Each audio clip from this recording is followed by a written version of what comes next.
Have you ever sat down to work on something important, opened your laptop, and somehow ended up watching AI cat videos for 3 hours instead?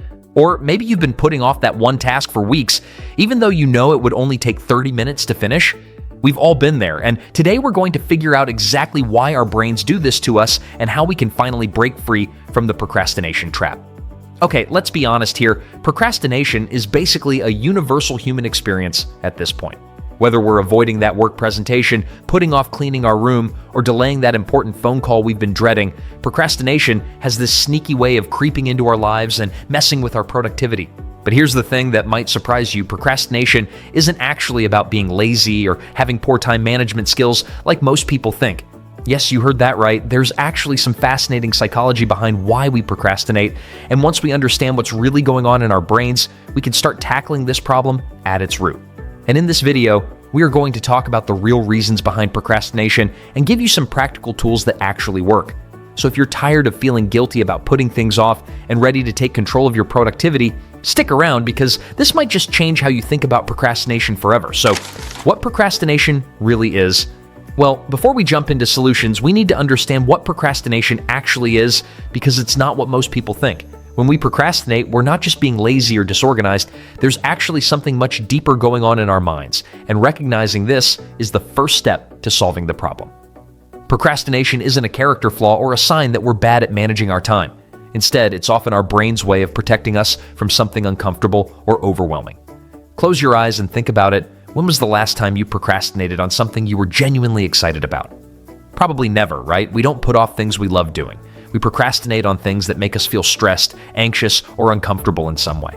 The truth is, our brains are wired to seek pleasure and avoid pain. And sometimes the tasks we need to do fall into that pain category, even if they're not actually painful. Maybe it's the fear of not doing well enough, or the overwhelming feeling of not knowing where to start, or simply the fact that the task seems boring compared to scrolling through social media. Whatever the reason, our brain sees the task as something to avoid, so it finds creative ways to distract us instead. This is why traditional advice like just manage your time better or use a planner often doesn't work. We're trying to solve a surface-level problem when the real issue is happening much deeper in our psychology. Once we understand this, we can start addressing procrastination in a way that actually makes sense. The two main reasons we procrastinate. After looking at tons of research on this topic, psychologists have found that we basically procrastinate for two main reasons, and understanding which one applies to your situation can completely change how you approach the problem. Let's break these down because they require totally different solutions. Low priority tasks. The first reason we procrastinate is actually pretty logical when you think about it. Sometimes we put things off simply because they're not that important in the grand scheme of our lives. We all have limited time, energy, and mental capacity, so our brains naturally prioritize the things that matter most and push everything else to the back burner. There's actually something called cognitive load theory that backs this up. Researcher John Sweller found that our brains can only handle so much information and so many tasks at once. When we're already dealing with high priority stuff, our minds automatically defer the less urgent tasks to save mental energy for what really matters. It's like our brain has a built-in filtering system that's actually trying to help us focus on the important stuff. Think about it this way. Have you ever noticed how easy it is to put off responding to certain emails or doing small administrative tasks when you have bigger projects on your plate? That's not procrastination in the traditional sense.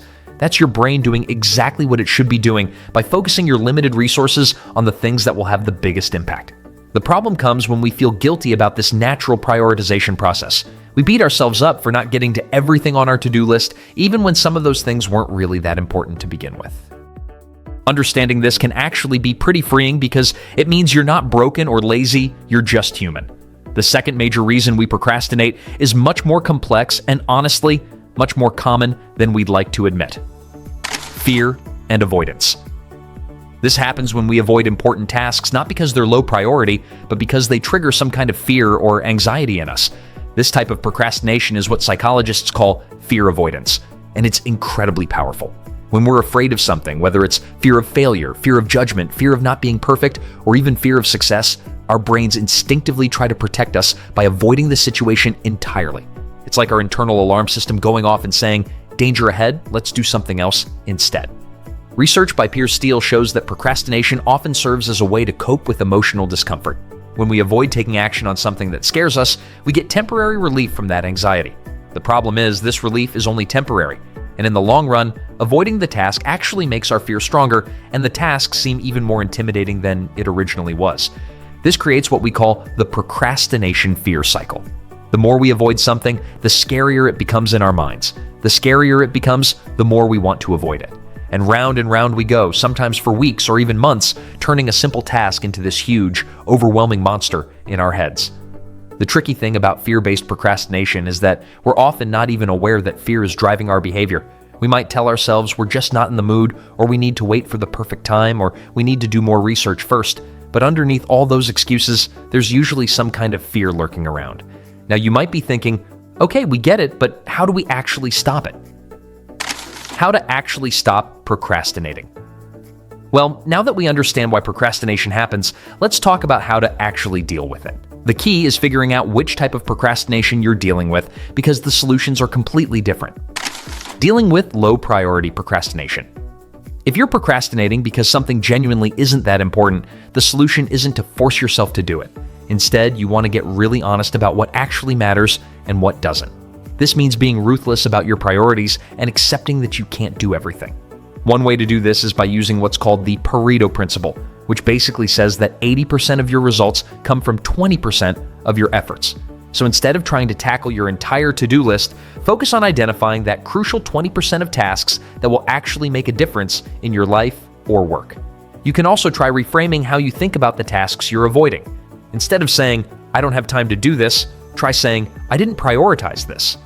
This small language shift can help you see the situation more clearly and reduce the guilt you feel about not getting to everything. The truth is, successful people aren't the ones who get everything done. They're the ones who get the right things done and let go of the rest without feeling bad about it. Once you embrace this mindset, you'll find that a lot of your procrastination naturally disappears because you're no longer trying to force yourself to care about things that don't actually matter. Overcoming fear-based procrastination. Fear-based procrastination requires a completely different approach because the problem isn't with the task itself, it's with how we're thinking about the task. The first step is getting honest about what you're actually afraid of, which can be harder than it sounds because we're often not conscious of our fears. Start by asking yourself some questions when you notice you're avoiding something important. What's the worst thing that could happen if you do this task? What are you worried people might think? Are you afraid you won't do it perfectly? Sometimes just naming the fear out loud can reduce its power over you. Once you've identified what you're afraid of, you can start addressing it directly. One technique that works really well is called fear inoculation, which is basically exposing yourself to the scary thing in small, manageable doses. Instead of trying to tackle the entire project at once, break it down into tiny steps that feel less threatening. For example, if you're afraid of starting a business because you're worried about failing, you don't have to quit your job and go all in tomorrow. You could start by spending just 10 minutes researching your idea, or talking to one person about your concept, or writing down a single-page business plan. These small actions help build your confidence and prove to your brain that the task isn't as dangerous as it seemed. Another powerful technique is reframing how you think about failure and mistakes. Instead of seeing them as things to avoid at all costs, try viewing them as necessary parts of learning and growing. Research by psychologist Albert Bandura shows that people who gradually face their fears in small steps develop much stronger confidence over time. The power of getting started.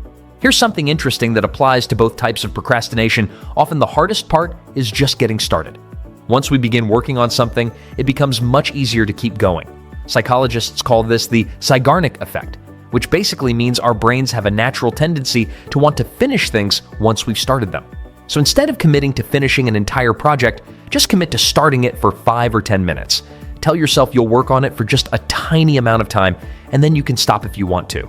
More often than not, you'll find that once you get started, you'll want to keep going because the task isn't as bad as you built it up to be in your mind.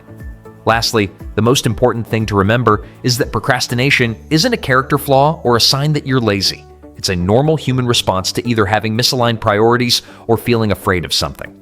Once you understand which type of procrastination you're dealing with, you can choose the right strategy to address it. For low-priority procrastination, focus on getting clear about what really matters and let go of the guilt about not doing everything. For fear-based procrastination, work on identifying what you're afraid of and then gradually expose yourself to that fear in small, manageable steps. Remember, the goal isn't to never procrastinate again. That's probably not realistic. The goal is to understand why you're procrastinating so you can make conscious choices about when to push through and when to let things go. With practice, you'll get better at recognizing your patterns and responding in ways that actually serve you instead of working against you. So the next time you catch yourself procrastinating, pause and ask yourself, is this task really a priority for me? Or am I avoiding it because of some underlying fear? That simple question might just be the key to finally breaking free from the procrastination cycle for good.